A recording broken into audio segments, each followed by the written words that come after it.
Hello everyone, Namaskar. Welcome to Supergrad Cat by Top Rankers. And today we will be discussing how to master data interpretation for any MBA entrance examinations. Yes, what all things you should keep in mind that you are able to crack most of the DI sets, whatever related to DI comes in your examination, you are able to solve it. So I am Mayur and will be helping you to know certain strategies for the same. First of all, when we discuss how to master DI, we should divide the preparation phase or divide the journey till the examination into different phases.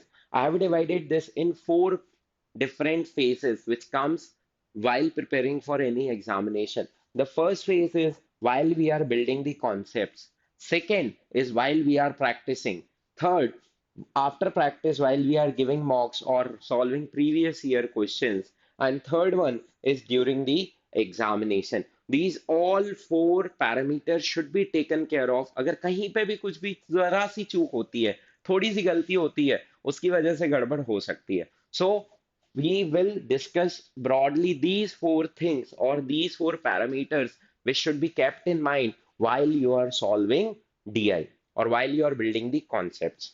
Let's continue with building the concepts. The first important thing कि जब हम नए नए हैं preparation शुरू करते हैं तो सबसे पहले क्या करते हैं we start building up the concepts and we start building up the concepts. So what happens when we start building up the concepts? What are the limitations or what are the challenges we face, that how do we need to take care of them or how do we tackle those challenges, that we will be discussing in the next slide. So, what all things while building the concepts? If you are building the concepts, then you need to categorize the first of all, the important thing is representation of the sets. You should be well versed with different types of sets, how the sets look like, and how you have to identify them. See, there might be sets based on bar graphs, based on tables, based on pie charts, based on caselets, and different representations as we have discussed in other videos. So there will be different representations. So while looking at the graph, you should be able to understand what is the actual representation given and what all things I need to do. Suppose pie chart is given, how I will convert it into percentage. A what I should say, a table is given of percentage, how I will convert it into marks or numbers or whatever is required. So for that, first of all, you need to be well versed with different types of representations while building the concept. So do not try to skip anything कि अरे table तो समझ में आ गई थी, पाई भी समझ में आ गया, बट केसलेट समझ में नहीं आती तो मैं छोड़ता जाता हूँ. No, while building the concepts, you should not avoid anything. You should identify them on the basis of representation. Then you should also identify them whether it is a calculation intensive set or it is a observation intensive set. मतलब जब आप practice कर रहे हो, जब आप concept build कर रहे हो, तो ऐसा नहीं होना चाहिए कि अरे ये तो कैलकुलेशन इंटेंसिव है, आजकल पेपर में कहाँ ही कैलकुलेशन इंटेंसिव आता है, तो मैं मोर और लेस ऑब्जर्वेशन बेस्ड कर लेता हूँ, या ये ऑब्जर्वेशन बेस्ड है तो कैलकुलेशन की प्रैक्टिस करते हैं, ऑब्जर्वेशन वाला तो मुझसे बहुत आसानी से हो जाता है. ऐसा नहीं है. While you are building the concept, just categorize them. This is calculation based, and these are the strategies that I will follow while solving a calculation based set. And when it comes to observation based, so there will be certain observations like when it comes to line graph, slope of a line plays an important role. Got it? When it comes to bar graph, height of a bar plays an important role. When it comes to stacked bar graph, the upper limit and lower ranges, upper limit and lower limit of the graph ranges given plays a role. While it is a graph on axis, then right hand side there is a axis, left hand side also there is a axis. So both the axes will come into picture, will play a role. So you need to take care of all these things when you are categorizing. And it doesn't imply कि categorize करके छोड़ना है. नहीं नहीं, छोड़ने वाली category नहीं बना रहा है. We are just categorizing कि these are the different varieties. तो दिमाग में तुरंत click करे कि यार these are the tools. मतलब when you are categorizing, you have to create a box of tools in your mind associated with that associated with that particular what I should say, that particular category, with particular category. For bar, this is my set of rules, or this is my set of calculation, speed math, what I need to recall. For line, this is the set of rules. For pie chart, this is the set of rules. And different graphs, as per different graph, the set of rules or the box of tools, what I call them, is will vary. Next, when you have to also be well versed with overloaded graphs with information. There will be certain graph जहां पे आपको एक ये तीन type की information दे रखी है और आपको ऐसा लगेगा there is overloading of information in this graph and when it looks like that वो ग्राफ बहुत ज्यादा इजी होते हैं और इजी टू कॉम्प्रिहेंड होते हैं क्योंकि इंफॉर्मेशन बहुत ज्यादा दे रखी होती है उन्होंने और वो सिर्फ ऑब्जर्वेशन वो ओवरलोडेड विद इंफॉर्मेशन नहीं होते वो बेसिकली ऑब्जर्वेशन बेस्ड ग्राफ होते हैं तो उनकी प्रैक्टिस भी हमें करनी है ऐसा नहीं करना कि दिमाग में एक सेट चला के चल रहे हैं कि जो होगा वो हो जाएगा जो नहीं होगा वो स्किप कर रहे हैं नहीं हम कैटेगराइज करेंगे ये इन्फॉर्मेशन इंटेंसिव है देख के पता चल गया अच्छा मतलब इसमें क्वेश्चंस अपने को जल्दी से पढ़ लेने हैं, क्योंकि इन्फॉर्मेशन बहुत ज्यादा दी होती है तब क्वेश्चंस बहुत majority of the cases 95% cases questions बहुत आसानी से सॉल्व हो जाते हैं। अच्छा ये ऑब्जर्वेशन बेस्ड है तो कुछ टूल्स मेरे दिमाग में होने चाहिए मैं जस्ट ऑब्जर्व करके आंसर्स बता सकता हूँ। इंडेक्स याद होने चाहिए, स्लोप के बारे में कैसे यूज करना है, परसेंट टू डिग्री कैसे करना है, ये सारे बस पता होने चाहिए और मैं ऑब्जर्वेशन से कर लेता हूँ। कुछ सेट कैलकुलेशन इंटेंसिव होते हैं तो भाई मुझे बहुत सारी कैलकुलेशन करनी लेकिन उसकी एल्गोरिदम जो है उसका फ्लो जो है वो दिमाग में बहुत ही क्लियर होना चाहिए। And there might be sets based on certain jargons. They might be talking about stock market. They might be talking about certain things which you are not even aware of. ऐसे terms use करेंगे जो तुमने सुने भी नहीं है but हम क्या करें ऐसे जब हम प्रैक्टिस करें जब हम कॉन्सेप्ट बिल्ड कर रहे हैं तो क्या ऐसे सेट छोड़ देने चाहिए and I guess you got your answer नहीं छोड़ने चाहिए।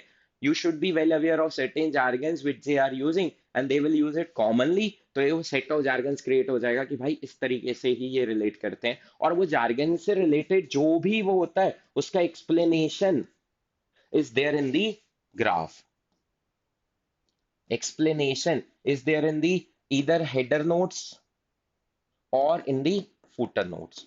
So explanation will definitely be there. So you need not to worry about the jargon कि यार jargon intensive set है इसमें जो terms use हुए हैं वो तो मैंने कभी सुने ही नहीं है तो I am not very familiar तो मैं सॉल्व नहीं करूंगा ऐसा नहीं सोचना है। You have to make yourself comfortable with jargons as well. So calculation से कंफर्टेबल बनाना है खुद को, ऑब्जर्वेशन से कंफर्टेबल बनाना है, बहुत ओवरलोडेड इंफॉर्मेशन वाला ग्राफ है उससे कंफर्टेबल बनाना है and be familiar with jargons as well.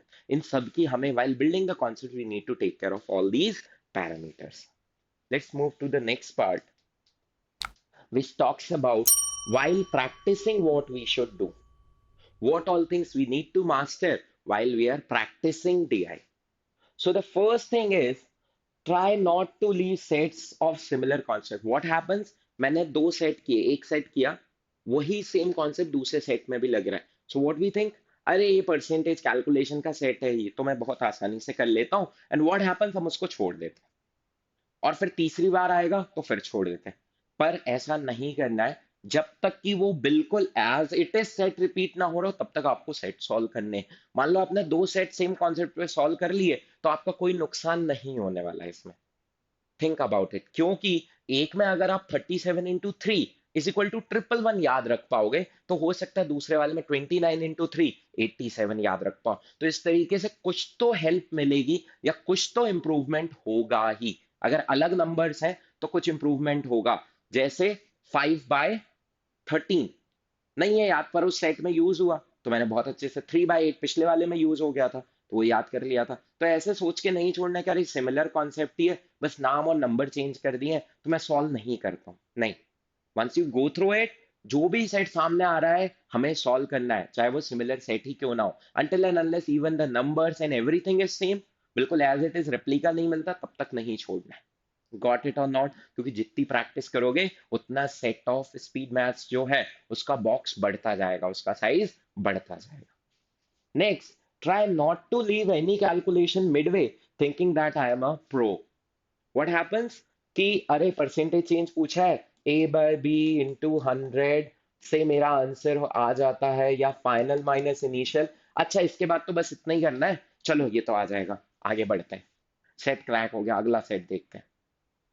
Don't think about the formulas. Think up to last level. Suppose they are asking what is the percentage increase in 140 from 85.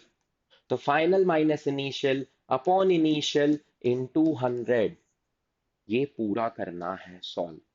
Getting my point और not? Getting it or not? बिल्कुल भी ऐसे सोच के नहीं करना यार इसके आगे तो मैं कर लूंगा, क्योंकि अगर इसके आगे नहीं करोगे तो एग्जाम में वो जब कैलकुलेशन आती है ना तो हमें बहुत प्रेशर आता है, क्योंकि एग्जाम में तो कंप्लीट करना है, पर हमने इसके आगे की प्रैक्टिस नहीं की हुई है. तो इसके आगे जब वो नंबर हमें दिखता है ना 140 - 85, तो हमें क्लिक ही नहीं होता कि वो 55 होगा अपॉन 85 × 100. और मैं इसको अगर कैंसिल करूं तो it will turn out to be 11/17. तो वो क्लिक ही नहीं होता, जिसकी वजह से बहुत दिक्कत हो जाती है. Getting it or not? तो और ये भी मुझे अगर मैंने अच्छे से सॉल्व किया ना तो 11/17 इज नथिंग, 10/17 प्लस 1/17. अब 1/17 तो जब ही याद होगा जब घर पे ये सॉल्व किया होगा, दैट इज 5.88. एंड फिफ्थ, अगर 10/17 करना है तो 58.8. अब ये सब कुछ कैसे प्रैक्टिस होगा?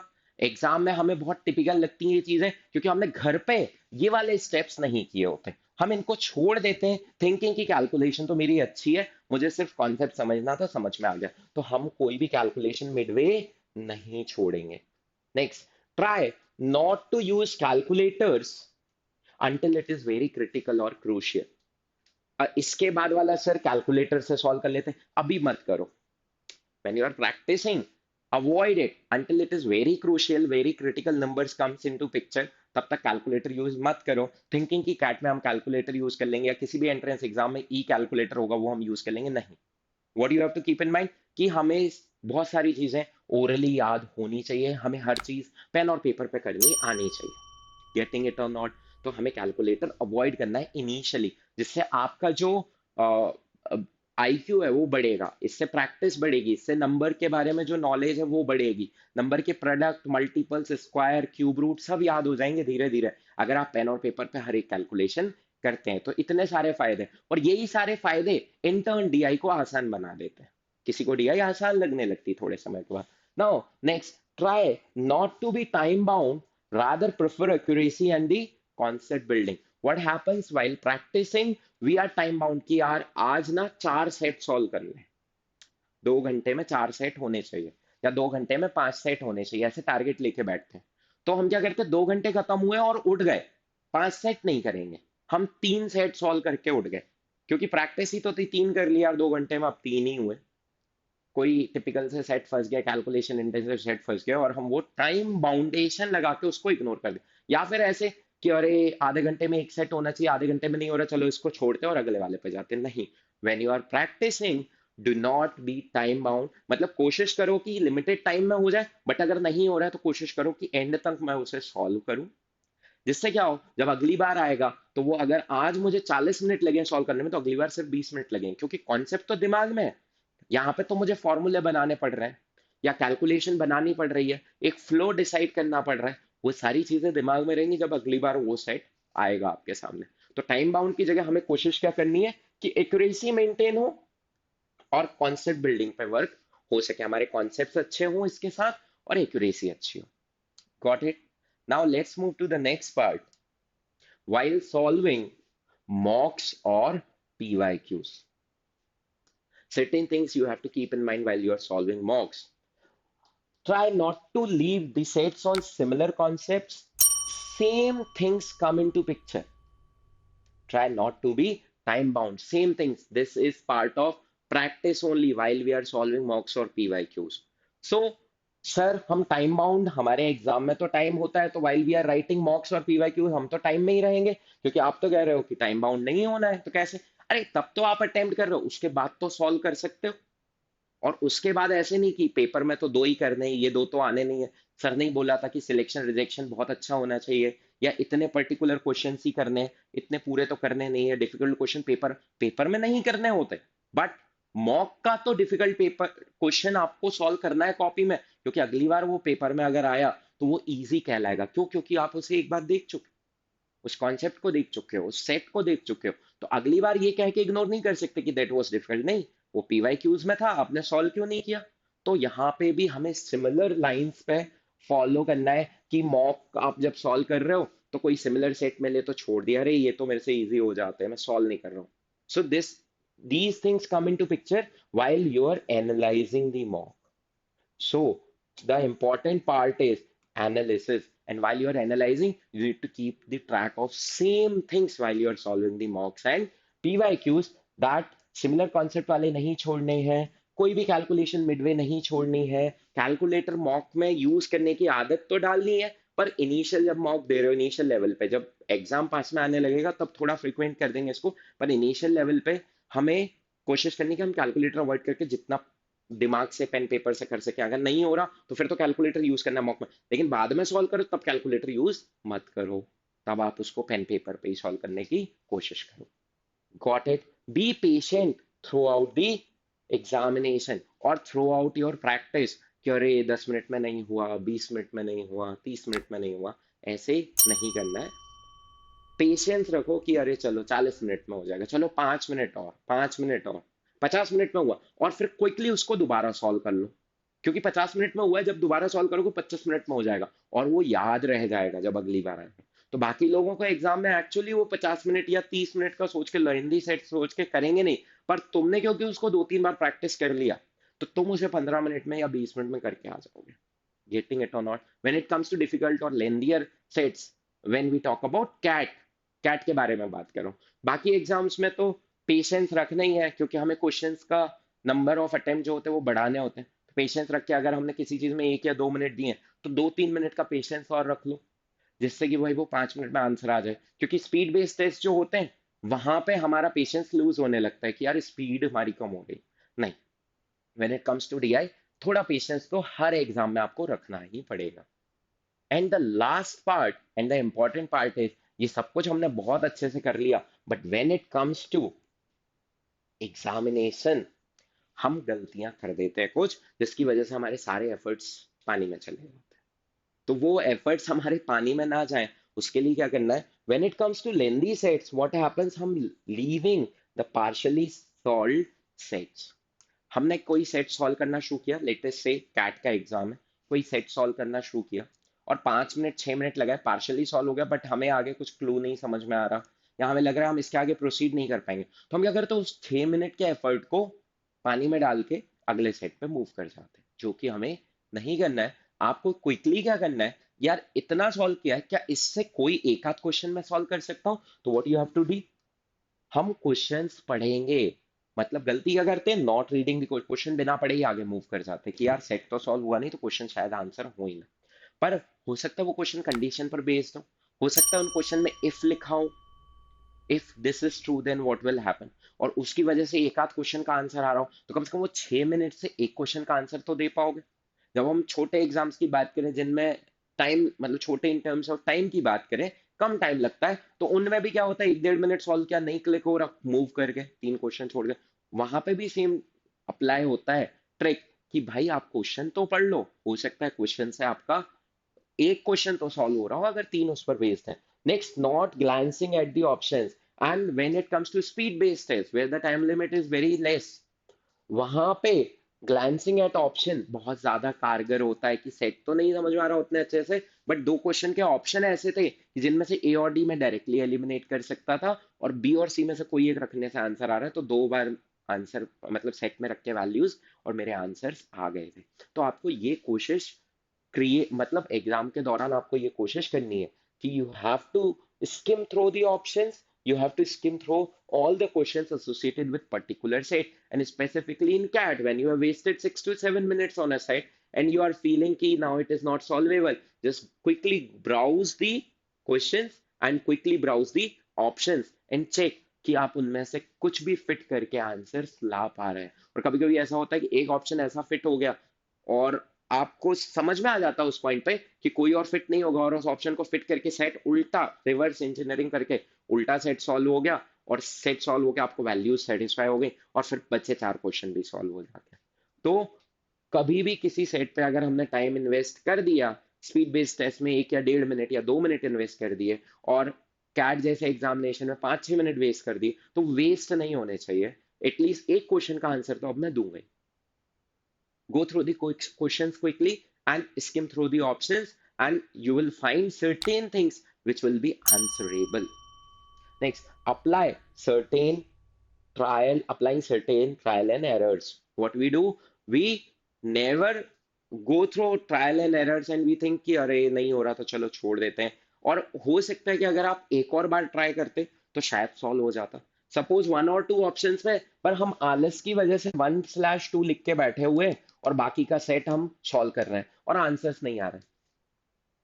काश हम इसको एक बार 1 से लेके सॉल्व कर लेते हैं और एक बार 2 से लेके सॉल्व कर लेते हैं। हो सकता है ए की वैल्यू आ जाए, बी की आ जाए, सी की आ जाए, और इसमें ना तो ए की आए, बी की आ जाए, सी की आ जाए, पर ए की नहीं आ रही, और हमें पता चल गया कि आंसर इज, मतलब वन ऑप्शन सेटिस्फाई हो रहा है, one is the correct answer.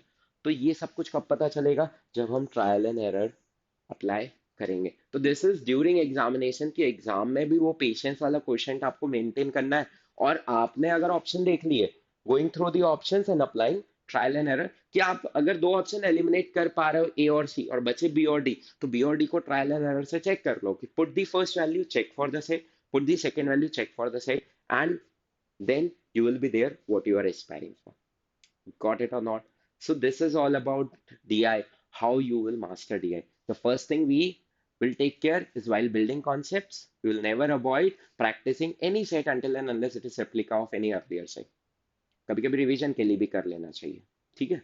Next important thing, we will not not to use calculator until and unless it's very crucial. While appearing for mocks, analysis is the important part. And while analyzing, never leave the calculation midway.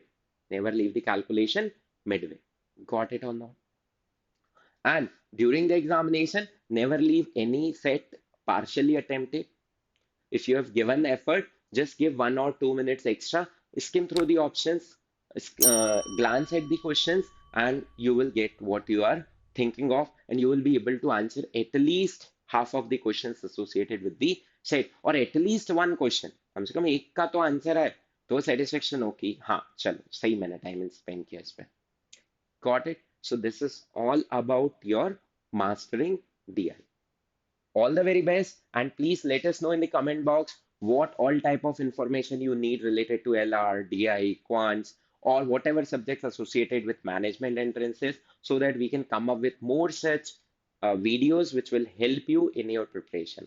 Thank you. Have a nice day. Keep liking, sharing, and subscribing.